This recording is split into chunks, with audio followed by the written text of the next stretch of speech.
استعمال غذای سالم میتواند گروی حیات سالم باشد. میزنم تاور به چوبی کاک. از انتخاب درست محصولات خوراکه و بیشتر و خوبتر استفاده کردن میوه و سبزیجات تر و تازه برای سلامتی اهالی مساعدت میکند.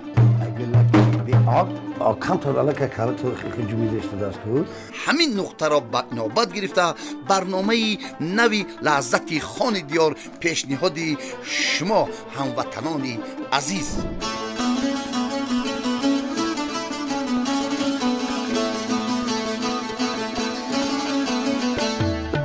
شغنان، قله های بلند و برف پوش و هوای همیشه مصفایش قلب هر کس را می تواند تسخیر کند. سیر و سیاحت در این ناحیه هم استراحت است و هم ورزش. مردمانش دلکشاد و مهمان نواز، اما اینجا همگان با طور خاصه خوراک میپزند، یعنی به زودی پختن طعام اندک دشوار. ماست برای همین بیننده عزیز ما با مهارت کدبانو و هر آشپز اینجا تحسین و آفرین ها میگوییم. چرا میگوید؟ خوب تماشا کنید برنامه نوی لحظت خان دیار را که در این منطقه آماده نمودیم. حتما با سوال خود پاسخ میگیرید.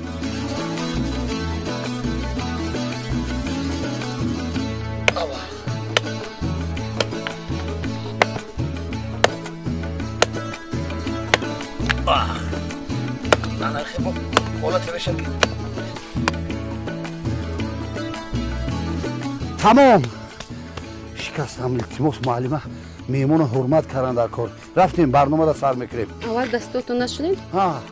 تازگی گروی سلامتی است. یکی با صابون شوید دستاتون. میبخشید احترام زن در جامعه زیاد است. من شما را قربان میکنم. مرحمت شوید.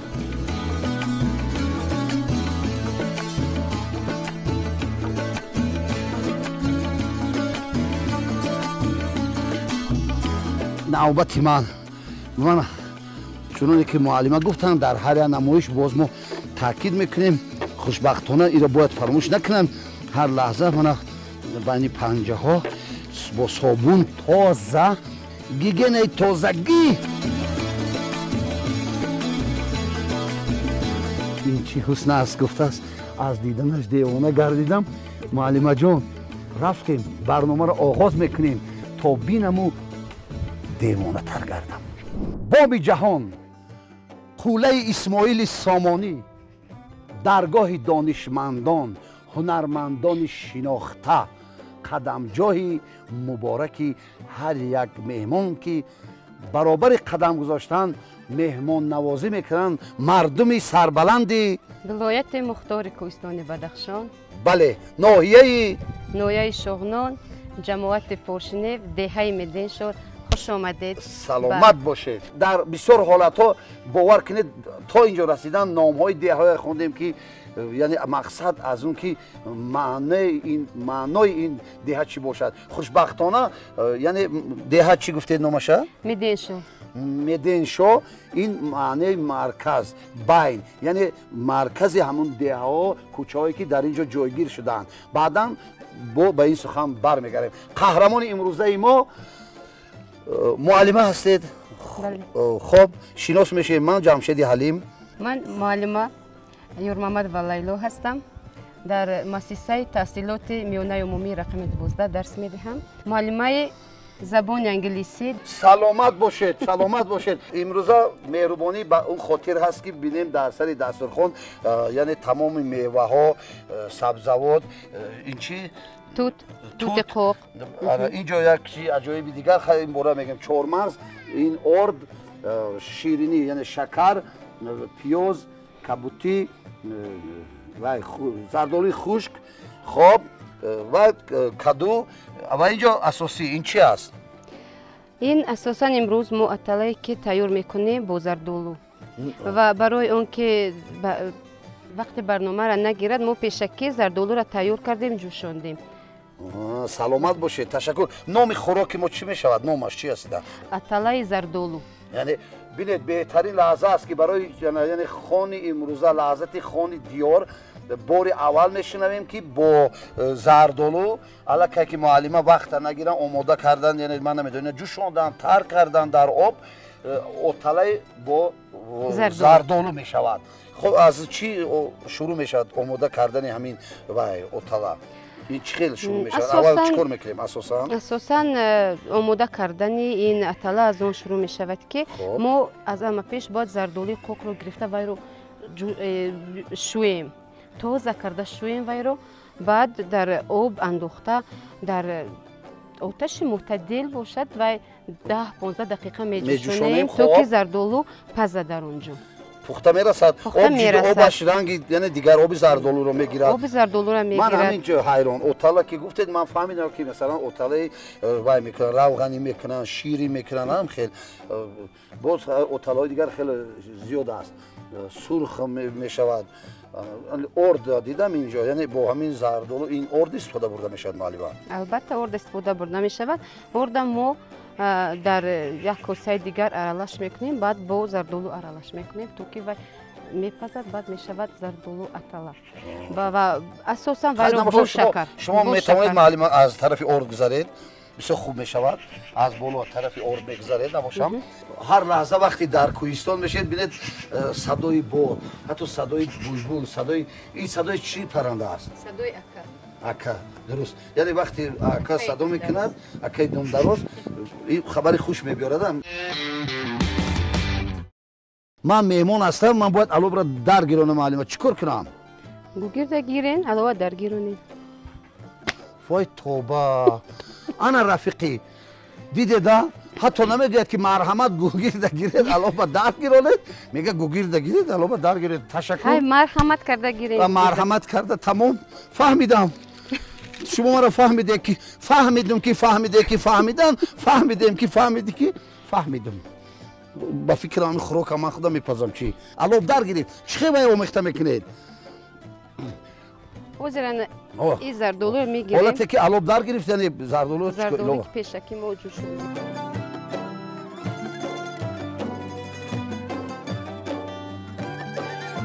تشکر. علو علنگه رفته ایستاده است، معتدل باید سوزد. حاضر چی باید کرد برای یاردم شما باز؟ حاضر کمتر آب جوش دیگه در اونجا کمتر آب جوش دیگه مایلش. من حاضر برای شما آب میبیارم چون که الکی فهمیدم از گوگیر دادن شما که من گجا افسردگی ام. چند فرزند دارید؟ 4 فرزند. 4 فرزند. شما بلند گپ زدن گیرید من شما دا آب بیارم. 4 فرزند. چند پسر چند دختر؟ 2 دختر و 2 پسر دارم. 2 پسر 2 دختر. خوشبخت هستید. رحمت کلان. 2 پسر 2 دختر. مادر زبان انگلیسی کلان هستن، مکتب میخونن، مکتب میانه گرم است. مرحمت. مکتب میانه همشون؟ نه 3 تاش مکتب میخونن، 1 تاش وزیر بخچه کودکان میره. خب این دههایی که من رو برو میبینم این چی دهه است؟ اینجا کی تولد شده است؟ دهه تیشور است. در اینجا قهرمان تاجیکستان شیرینشاه شاه تیمور تولد شده است که مؤسسه ما هم به نام وی است. تشکر زیاد. خوشبختی دارید ببینید که نمیدونستیم که ما در کجا بنوار میگیریم. خوشبختی این است که به هر دهه سفر میکنیم، به هر ناحیه میریم، به هر منطقه میریم. اونجا درگاه بزرگان، دانشمندان، درگاه قهرمان ملت هستند. این خوشبختی است که ملت ما از ازل یعنی علم از خود کرده است و به تمام دنیا آموخته است. منبر جهان نوشته شده است. کدام مثل شعر است؟ بنی آدم اعضای یکدیگرند که در آفرینش ز یک گوهرند. چه عضوی به درد آورد روزگار، دیگر عضوها را نماند قرار. سلامت باشید. تشکر زیاد. وگون وای نشود من شما رو بگم نگیرم، برای ما خوراک میجوشد. خب درست. همین اینا کی آمیخته میکنیم؟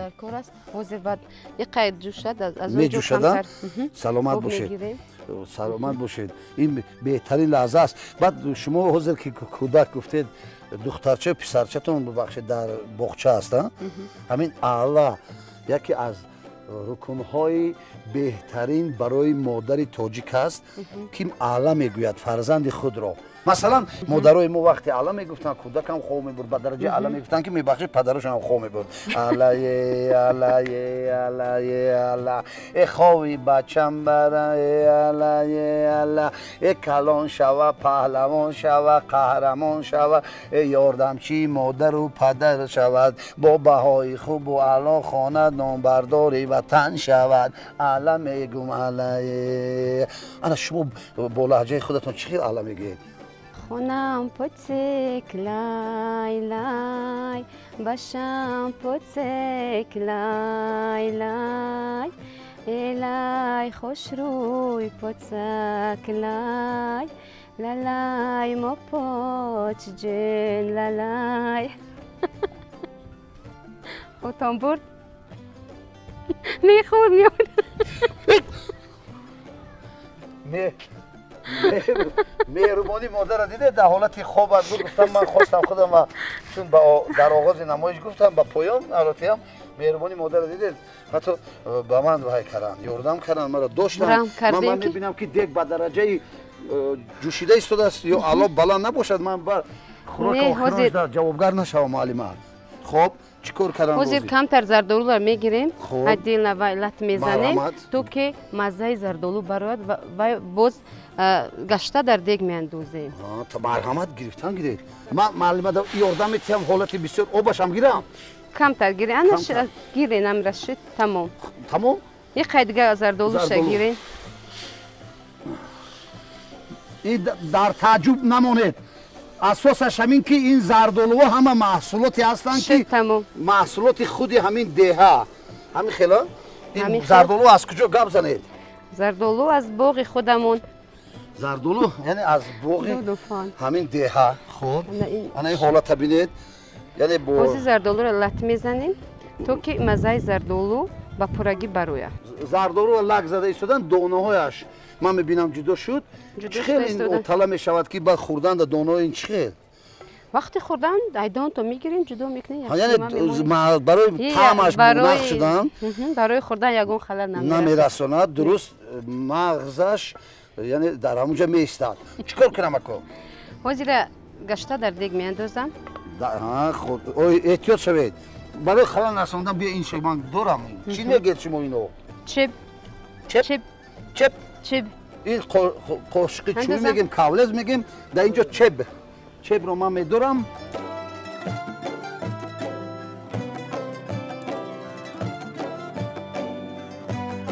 حاضر چی آب ایلوه کردن در کنم؟ آب ایلوه کردن در کنم. خب من برای آب میروم. البته برای شما شعر وعده کردگی بودید مرا فکر کنید. فرق ندارد بیا. خب مرحمت کمتر دیگه آب گرم ایلوه میکنی. خب تنها آب و حالتی که شیره ارده بویه ارده اوزه بوید. خب رسیدیم به جایی که یعنی اوتالا وقتی که زردالو را معلمه کوب کردن شیره میگیرد شیره شده ایلوه کردن ارد باید ایلوه کنن. وزیر یک دقیقه بیستین اینجا کمتر آب گرم میگیریم ای خود امی زردالو. خب کمتر آب گرم آب زردالو گرفته می شود. کمتر آب خنک میریزیم. آب خنک ایلوه میکنیم. خب آب خنک ایلوه میکنیم. آب خنک ایلوه میکنیم. رفت.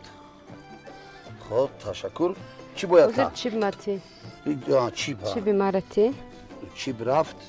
کدامش شما در موافق؟ اینش برای کوفتن موافق تر با فکرم. این چیب شما با فکرتون چند سال شده باشه؟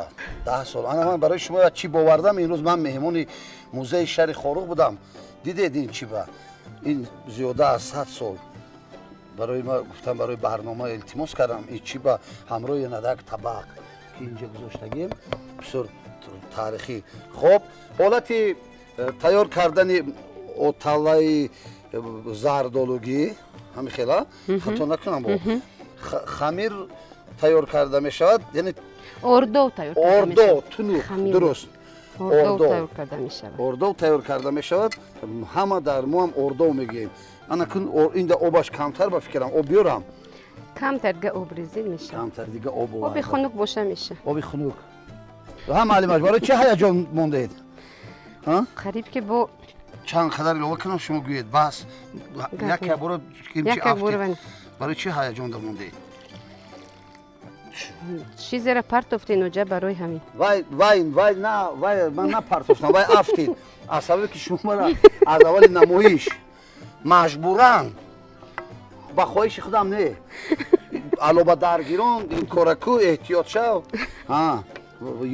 яъне ман дар ҳар намоиш ёрӣ мерасонам шакар ка илова мешавад шакар баъд илова карда мешавад озир камтар алов мондан дар коре ки аловмон паст шуд ана худкадоро даво нест во вайлои меҳмони шӯронӣ будан алоб нон мегӯяд бо ҳозир бояд ки алов хушрӯ бошад ки бисёре бад нандозем хушрӯ бошад ки ҳамин ордомон ҷӯшад то ки даруни мӯътадил бошад чӯби ғавс набошад мондан лозим барои ки чӯби борик дар ин шояд ҳозир ман меандозам ира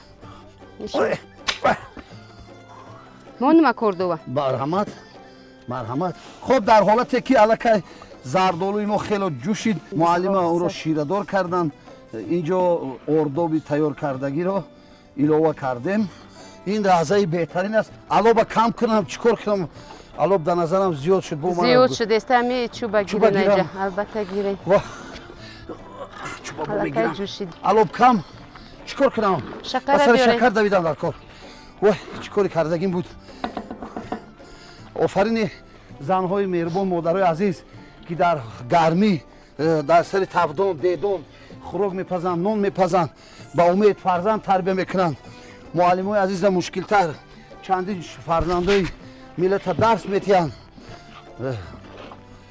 шакар илова кардем шакара илова кардем боз кофтан дар кор боз камтарга кофтан дар кор то ки шакара маралаш шавад зардолатава сабаб аз кофтан бояд начаспад амин бояд начаспа офарини шумо ҳозир чӣ бояд кард муаллима ҳозир тамом чӣ кор кунем яъне оталаро гирифтан лозим оталаро гирифтан дар кор барои табақаи чӯбия ман биёрама лаҳзаи он аст ки хӯроки мо омода шуд муаллимаҷон ман аз кадом тараф бояд табақа қарам ки шумо дастатон мувофиқ бошад шумо вақти хӯрока тайёр кардед мақсад аз барномаи мо барои навхонадорон занҳои ҷавон яъне бояд бо кӯдака чӣ хел ба воя расонанд кӯдака ба воя расондан пеш аз ҳама бояд мо фаҳмем ки кӯдак бояд чӣ хел барои вай ғизои солима мо диҳем асосан то 6 моҳагӣ бояд ки фақат кӯдак синаи модара макад ки ин бисёр фоида аст аз ҳамаи касалиҳо вай мекунад эмин медорад баъд аз он аз 7 моҳагӣ бояд ки аллакай ғизои иловагӣ додан дар кор барои ғизои иловагӣ дар помир ҳамаи чи аст картошка пюре кардан дар кора ана асосан аз себи сабз оби меваи асосан аз себ барои кӯдакҳо фоида дорад аз сабзӣ фоида дорад хоб беҳтарин мешавад ва мана шумо имрӯз мувофиқи сину солаш ба вай хӯрок додан лозим аз ҳама яъне мақсад аз барномаи омода кардани мо лаҳзати хонидиёр ин аст ки ҳар як ҳамватанои азизи мо дар кадом минтақае набошад мувофиқ ба ҳамон хӯроки миллӣ худро тайёр кунанд мана дар тӯли ҳафта ба фикри шумо бояд чӣ хел хӯрокҳо тайёр карда шавад масалан шумо хушбахтона дар деҳот зиндагӣ мекунед мана имрӯз шумо оталаи зардолу кардед масалан бо чӣ хел хӯрокҳои миллӣ дар ҷои шумо тайёр карда мешавад дар ҷои мо боз хӯрокҳои миллӣ оши бурида чӣ хел ки вай дигар хел вай тайёр карда мешавад оши бурида вай асосан бо орди гандум тайёр мекунанд асосаш орди гандум барое ки хела вай дорад фоидаи калон дорад калория мегӯем зиёд аст ҳамин не ида бас нест дигар табақ биёрам шумо фикр намекунед муаллима ки дастои манам дар карда истодааст хӯрока гузоштем ин хушбахтӣ аст ки мо дар вақти кашидани хӯрок суҳбата дар он оғоз кардем ки хӯрокҳои миллӣ мо кадом намудҳо ҳастанд мешаванд дар ҳастии зиндагӣ чанд намудҳои хӯроки миллиро медонед шумо? албатта хӯрокҳои миллӣ бисёр ҳастанд. Хӯрокҳо ҳастанд дар хӯрокҳои миллии бадахшонӣ аст. Оши бурида гуфтем. Боз ҳастанд чанд намуди атала ҳаст ки бо картошка мешавад, бо қурут мешавад. Боз ҳастанд мастова аста. бисёр намуди шӯрбоҳо аст, бо гӯшти гӯсфанд аст, бо гӯшти биринҷи аст. Биринҷи оши палав мефазад. Бале, ош палав, мастова ҳаст, ялама ялама бо биринҷи шикаста мекунанд. Бисёр хуб. Яъне чӣ тавсия медиҳед барои модарои ҷавон, барои оилаҳои мо ки дар тӯли ҳафта онҳо бояд чӣ кор кунанд? Тавсия медиҳам ки дар тӯли ҳафта бояд ҳар рӯз ҳар хел хӯрокро тайёр кунанд. Ташаккури зиёд. Ман як суоли бисёр чӣ мегӯям оддӣ аст, не ки он чи аён аст, ҳоҷат ба баён нест. Чуноне ки шумо имрӯз барои мо оталаи зардолу тайёр кардед, умуман равған истифода набурдед. Аз сабаби истеъмол кардани равғани зиёд ба бисёр касалиҳо одамон дучор мешаванд ва барои ҳамин мо бояд ки ақаллан як бор бошад ки ҳамин ягон хӯроки беравғанро истеъмол кунем. Ташаккур, яъне холестерин дар бадани одам зиёд мешавад. майро асосан ҳозир ки зимистон шуда истодааст, бемории зуком зиёд мешавад ва дар вақти ҳамин беморӣ мо бояд ҳатман ҳамин аталаро истифода барем ки ин тез одама саломат бошед. Яъне ба тавсияи модарои рӯзгордида таҷрибадор ин аст ки ҳар як хӯрок боз дар фасли худаш низ тайёр карда мешавад. Масалан қурутҳо ба равғани зар тайёр карда мешавад, бисёртар дар фасли зимистон, барое ки хунукӣ аст, истеъмолаш дуруст аст. Ва оне ки шумо ин хӯроки оталаи зардолуга чӣ хел ки муаллимаи азиз гуфтанд, тирамо аст, бисёр касали зуком зиёд мешавад, метавонем инро истифода барем. Хоб, мақсад аз тайёр намудани хӯрокҳои гуногуни милли мо муаллимаи азиз дар чӣ аст? Дар он аст ки мо бояд саломатии худамонро нигоҳ дорем. Бале. یعنی سلامتی اویله، سلامتی جامعه، سلامتی وطنداری است. سلامت باشید. یعنی تا لحظه که ما صحبت کردیم خوراک علاقه چخیلی شما گفتید کمی باید ایستاد چون که رو یعنی استعمال کرده شود و اجازه میدید که من خوراک گیرم باوری دارید با من؟ البته گیرید. من خوراک میگیرم با در جایش میمونم تا میخورم به این لحظه. اینو ببینید.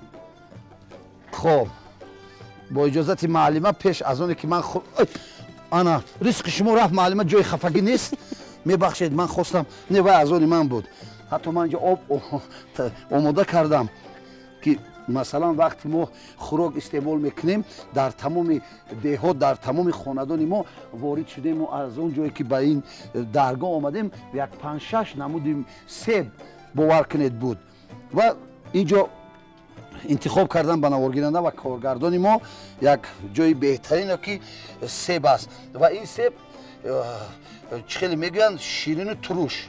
من این سیب رو از نام برنامه لحظت خانه دیار با معلمه عزیز تحفه میکنم که دائم همیشه مانند همین سیب سرخ رخساره های مادرای ما سرخ باشد و همیشه مهر و محبت زندگی در خاندان ملت تاجیک زیاده باشد و آرزویی که مادرای ما در وقتی علا میگویند چون که معلمه گفتن در وقتی خوراک پختن میگویند با اون خاطر است که آینده جامعه جوانان شما هستید. سلامتی برای شما میخواهم. لحظه خوشبختی است ما مهمان بودیم در ناحیه شغنان در قدمجوی دیگر که ناگفته پیش از خوراک نرویم. اولین گنرال تاجیک در دوره شوروی نیز از همین دیه هستند. میدونید نامشون؟ البته میدونم. نامشون؟ مستیبک توش محمد. مستیبک توش محمد. و میریم با اون لحظه که خوراک را معلمه عزیز باید بچشیم. مرحمت گیرید و من چنگ میزنم تا جای با این با زبان بدخشانی گله میگویند که فصل سردی اومده ایستاده است. هر یک فرد از این چی در بدخشان استفاده می‌برد. رفتیم.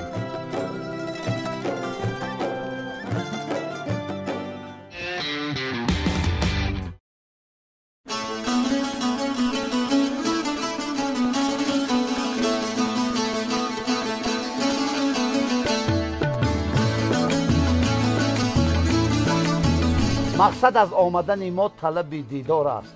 مقصد از آمدن ما طلب دیدار است، ورنه این نان و نمک در همه جا بسیار است. عمر اگر خوش گذرد زندگی خیزر کم است، ورنه ناخوش گذرد نیم نفس بسیار است. بار دیگر مهربانی و منتداری از تمام مردم سربلند بدخشان میکنیم که ما را مهمانداری کردند. برنامه ما را معلمه عزیز وقت دریغ نداشته آمدن اشتراک کردن. خوراکی که آماده کردن آتله زردآلوگی بار اول میشنوم و بار اول نصیب باشد میچشم. اجازت؟ البته اجازت است. چی بی من کلانتر است؟ اجازت ها؟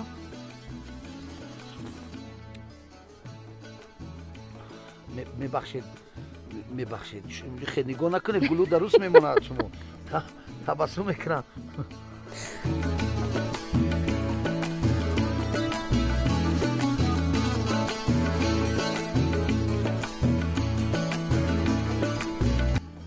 فقط من همین رو گفتنی هستم معلمه. امروز شما معلمه هستید، با فرزندان مردم علم می‌آموزید. جای پنهانی نیست، می‌بینید که آنها خوراکایی که در سلفان‌های پلی اتیلنی درست جایگیر شده است آنها رو بسیار استعمال میکنند.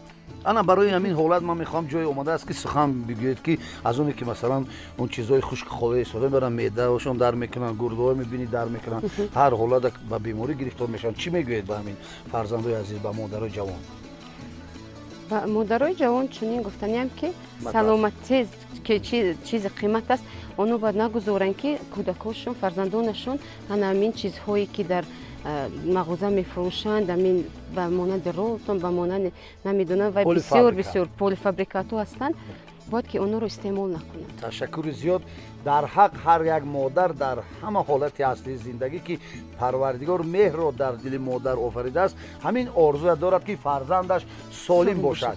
و این لحظه لطف شما برای تماشابینان برنامه لحظت خان دیار تلویزیون سفینه و تمام جمهوری تاجیکستان، برای تمام هموطنان پیش از همه سلامتی رو خواهونم و زیادتر باید که غذای سالم رو استعمال کنند. غذای سالم رو هر یک کدوبانو باید در خانواده‌اش تیار کند تا که فرزند سالم رو به وای رساند. تشکر زیاد. برای اون لحظه ای که هر یک کار به مهنت نمیشود، به زحمت نمیشود، اون زحمتی که ما همراه معلمه کردیم تنها برای اون است که شما سلامت باشید. با همین برنامه خان دیار را از ناحیه شغنان این لحظه به آخر میرسانیم. برای شما عمری دراز، وقتی خوش را آرزومندیم. خیر نباشد.